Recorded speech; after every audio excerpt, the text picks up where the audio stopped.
Saya terima nikahnya Nena Juhena binti Oteng dengan mas kawin. Belum lagi selesai, dia melafalkan ijab kabul. Pelipis kanannya membentur jeruji penjara karena kepalanya ditoyor seseorang dari belakang.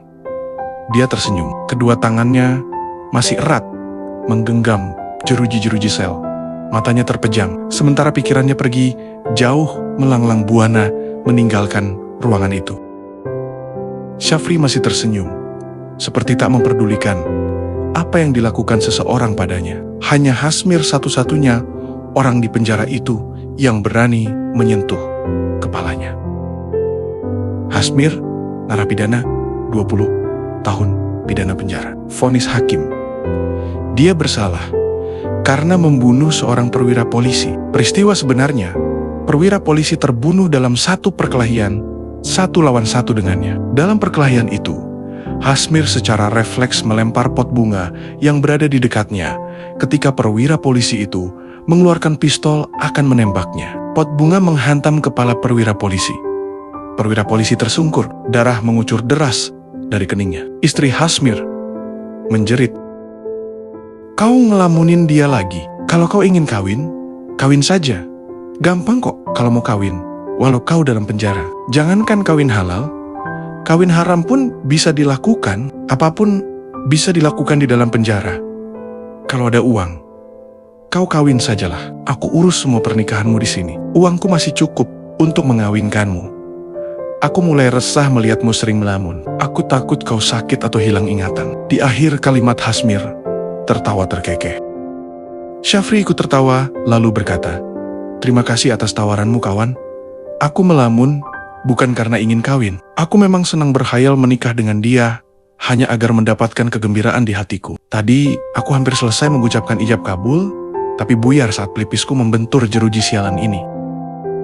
Aduh, pengantin yang malang. Aku pikir belum mulai prosesi akad nikahnya." Hasmir menggoda Syafri.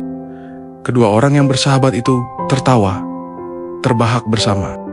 "Kenapa tak kau lamar dan nikahi saja kekasihmu itu?" Hasmir bertanya sambil memegang pundak Syafri. Berdiri seperti kapten kapal di samping salah satu anak buahnya. Mereka sama-sama memandangi samudera luas yang terus mengayun-ayun kapal. Tatapan mata keduanya melewati jeruji-jeruji besi, menembus dinding beton penjara, hingga ke batas cakrawalanya masing-masing.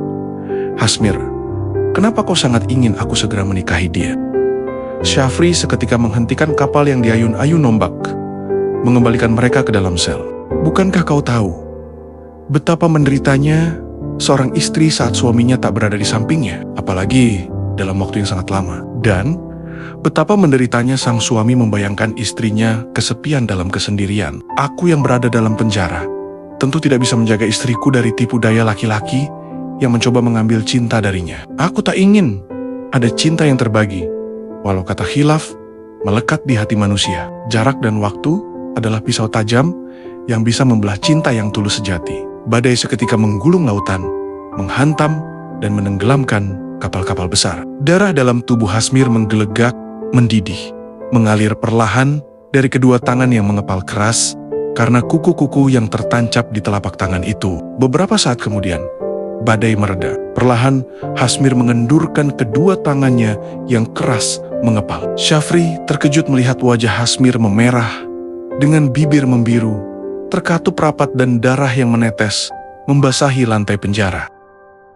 "Maafkan aku, bukan maksudku membangkitkan amarahmu." Syafri mendekati Hasmir, memeriksa kedua tangan Hasmir. Mereka terdiam cukup lama, entah apa yang ada di dalam pikiran mereka.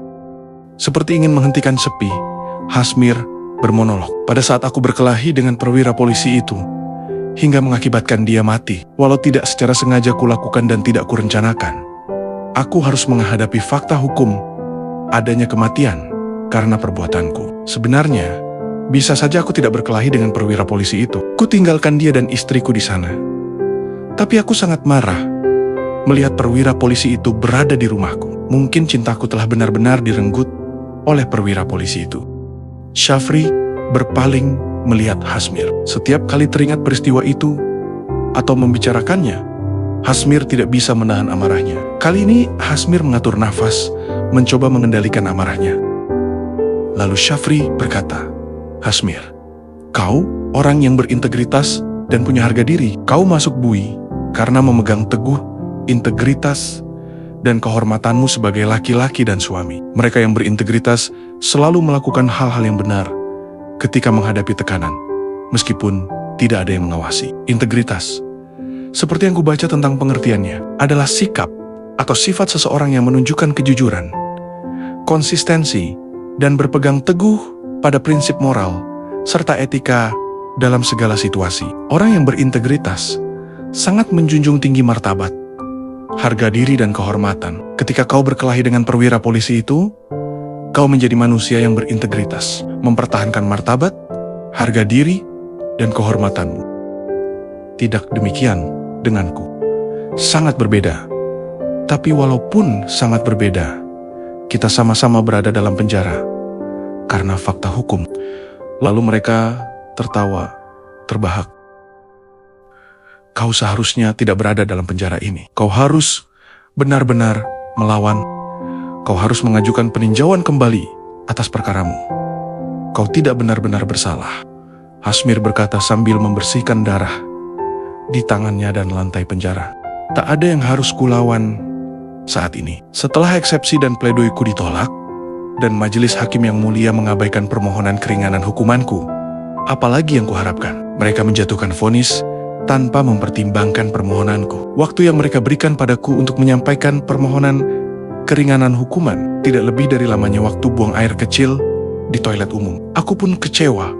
Pembelaku tidak menyampaikan apa yang telah kuutarakan berulang kali. Belakangan, baru ku ketahui permohonan keringanan hukumanku disiapkan pembela sesaat sebelum sidang pembacaan putusan. Aku benar-benar berada dalam jaringan mafia hukum yang selama ini kukira hanya rumor. Tidak ada uang yang kumiliki, membuat segalanya menjadi sulit. Syafri terlihat sangat nelangsa dan tercenung. Vonis hakim yang mulia itu tidak lagi berarti apa-apa bagiku. Sebelum hakim yang mulia itu menjatuhkan vonisnya, hakim yang juga mulia di pengadilan agama telah lebih dahulu mengetukkan palunya memutuskan aku seorang ayah dan suami yang gagal. Istriku menggugat agar aku pergi dan berpisah dari mereka. Apalagi yang harus kupertahankan dalam hidup ini? Kau selingkuh? Hasmir bertanya. Kau selingkuh dengan kekasihmu yang sekarang, hingga istrimu menggugat cerai? Hasmir bertanya lagi. Tidak pernah terpikir olehku untuk selingkuh, Hasmir. Dia adalah temanku, sama seperti yang lainnya yang menjadi temanku. Aku dekat dengannya setelah aku berpisah dari istriku. Tidak ada yang istimewa kurasakan darinya, hingga entah pada saat kapan, aku mulai merasakan betapa hampa hatiku bila dia tak ada di dekatku. Syafri tersenyum sendiri.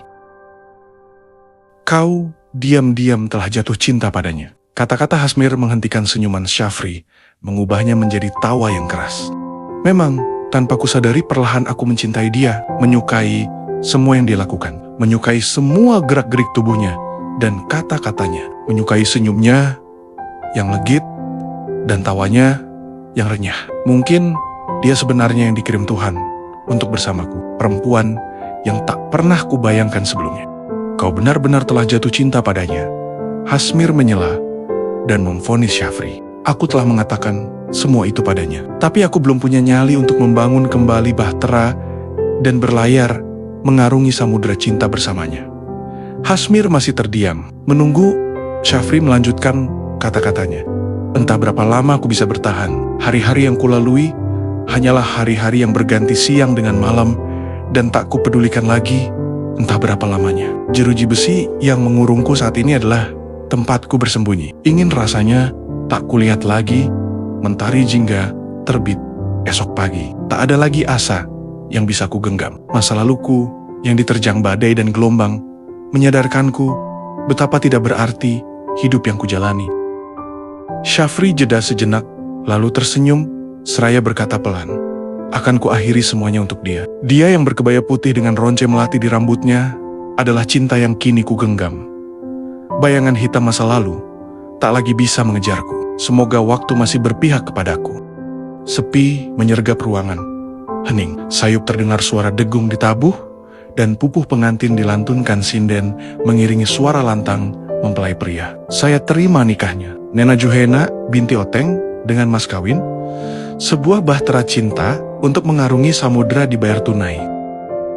Di luar sana, mempelai wanita tertunduk, ada senyum yang teramat manis yang masih dia simpan untuk kekasihnya. Titik-titik air terjatuh dari sudut-sudut matanya, membasahi pipi yang ranum memerah.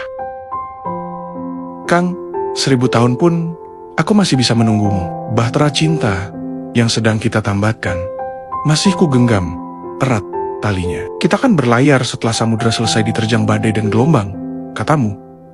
Hari ini laut begitu tenang, hampir tak kudengar suara ombak pecah di pantai. Pagi tadi, selagi mentari masih berwarna jingga, kuronce berkuntum-kuntum melati di rambutku seperti yang kau pinta.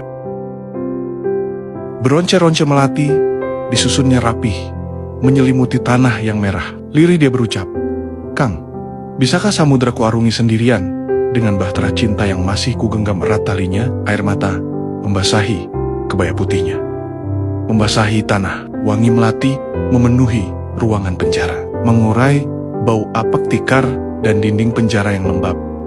Hasmir diam terpaku sendirian. Wajah istrinya samar membayang di dinding penjara yang kusam. Sayup terdengar renyah tawa istrinya, ditingkahi nafas perwira polisi yang menderu-deru. Bulu kuduknya berdiri. Cerpen selesai ditulis akhir Maret tahun 2025, Desa Mekarmanik.